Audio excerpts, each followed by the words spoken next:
Hello বন্ধুরা, আপনারা জানেন কাশ্মীরের পেহেলগাঁওতে যে নক্কারজনক ঘটনা ঘটিয়েছিল পাকিস্তানি জঙ্গি, সেই সুবাদে কিন্তু এবারে বাতিল হতে চলেছে ভারত ও পাকিস্তানের আইসিসি ইভেন্টের ম্যাচ। হ্যাঁ বন্ধুরা, এর আগে আপনারা দেখেছেন বাইল্যাটারাল সিরিজ তো পাকিস্তানের সঙ্গে বন্ধই ছিল 2013 সালের পর থেকে। তারপরে পাকিস্তানের প্লেয়ারদের আইপিএল এ খেলা সেটাও বন্ধ করে দিয়েছিল। আর এবারে এই যে নক্কারজনক ঘটনা, তারপর কিন্তু বিসিসিআই সিদ্ধান্ত নিয়েছে পাকিস্তানের সঙ্গে আইসিসি ইভেন্টে এক গ্রুপে যাতে পাকিস্তান ইন্ডিয়াকে না ফেলা হয়, সেই নিয়ে কিন্তু আইসিসির কাছে একটি লিখিত আবেদন করেছে ইন্ডিয়া। এর ফলে কি হবে, আগামী দিনে যে আইসিসির ইভেন্ট আসবে, চ্যাম্পিয়ন্স ট্রফি হোক, ওয়ার্ল্ড কাপ হোক বা টি20 ওয়ার্ল্ড কাপ হয়, যাতে এক গ্রুপে না রাখা হয় সেই সিদ্ধান্ত তো নিয়েছেই। হ্যাঁ, আপনাদের মনে হতেই পারে যে একই গ্রুপে থাকবে না, যদি সেমিফাইনাল বা ফাইনালে দেখা হয়ে যায় সেক্ষেত্রে কি হবে। সেটাও আপনাদের জানিয়ে দিই। সেক্ষেত্রে আইসিসি কাছে আরও একটি আবেদন যাবে, সেই মুহূর্তে যদি সেমিফাইনাল বা ফাইনালে দেখা হয় তাহলে সেই মুহূর্তে ডিসিশন নেবে কিন্তু বিসিসিআই। একদম ইন দ্যাট মুমেন্টে হয় ম্যাচ খেলতেই হবে বা করতে হবে, তখন সেই ডিসিশনটা কিন্তু বিসিসিআই জানাবে আইসিসিকে। তার আগে কিন্তু এক গ্রুপে না থাকার পুরো ডিসিশন বা সিদ্ধান্ত কিন্তু নিয়ে নিয়েছে বিসিসিআই। কারণ আপনারা জানেন আমাদের দেশের আগে কিছু হয় না, তাই দেশকে যদি আমাদের ভালোবেসে থাকি তো এই সিদ্ধান্তটাকে আমরা গ্রহণ করব।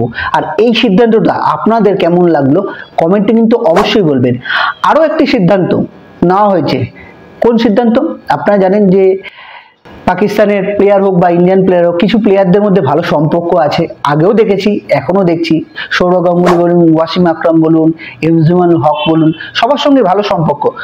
শোয়েব আখতার বলুন, কারণ সৌরভ গাঙ্গুলির সঙ্গে দাদা হিসাবে তখন থেকে সম্পর্ক, ওয়াসিম আকরামের সঙ্গে, কারণ কেকেআরের দেখেছেন কোচ হিসাবে বা মেন্টর হিসাবেও দেখেছিলাম ওয়াসিম আকরামকে, শোয়েব আখতারও। এবারেও কিন্তু পার্সোনাল অনেক কিছু বন্ধ করার নিষেধাজ্ঞা করেছে বিসিসিআই বা আমাদের ভারত সরকার।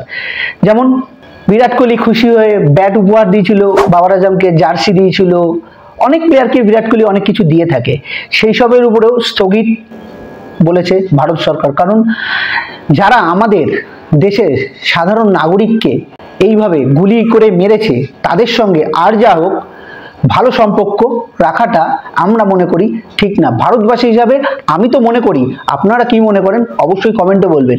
আর সেই সঙ্গে আপনারা দেখেছেন কিনা সচিন তেন্ডুলকর, আমাদের যে ক্রিকেটের ভগবান যাকে বলা হয়, গড বলা হয় যাকে, আর ক্রিকেটের কিং বিরাট কোহলি, সবাই কিন্তু টুইটারে একটাই প্রশ্ন করেছে আমাদের প্রধানমন্ত্রী শ্রদ্ধেয় নরেন্দ্র মোদীকে, যে এই নক্কারজনক ঘটনার কিন্তু জবাব আপনাকে দিতেই হবে। এবং টুইটটা যদি আপনারা দেখে থাকেন, টুইটে কিন্তু বলেছে এর কিন্তু প্রতিবাদ হওয়া চাই দুজনেই।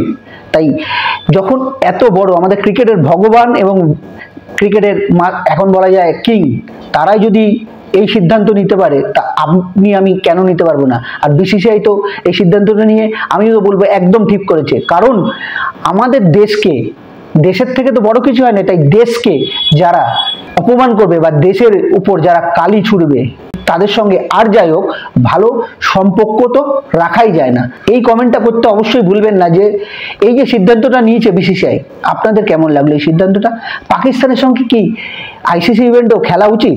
আমার তো মনে হয় সেমিফাইনাল ফাইনাল পড়লেও ওয়াক ওভার দিয়ে দেওয়া উচিত। হ্যাঁ, বিসিসিআই বলেছে যে সিদ্ধান্ত কিন্তু তারা তখন নেবে, তবে ফাইনাল খেলা বা সেমিফাইনাল খেলা যখন হবে তখন দেখা যাবে। তার আগে যে সিদ্ধান্তটা নিয়েছে এটা কিন্তু অনেক বড় সিদ্ধান্ত।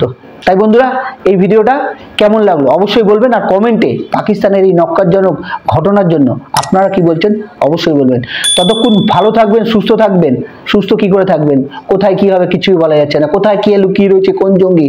আজকে আপনি কাশ্মীরে গুলি খেয়েছে, কাল এখানে খাবে, কাল মুর্শিদাবাদে খাবে, পরশুর দিন এখানে খাবে। তাই সুস্থ থাকবেন, সতর্ক থাকবেন, যেখানেই যাবেন সতর্ক থাকবেন। কারণ এদের তো বিশ্বাস নেই, কখন কোথায় কি করে।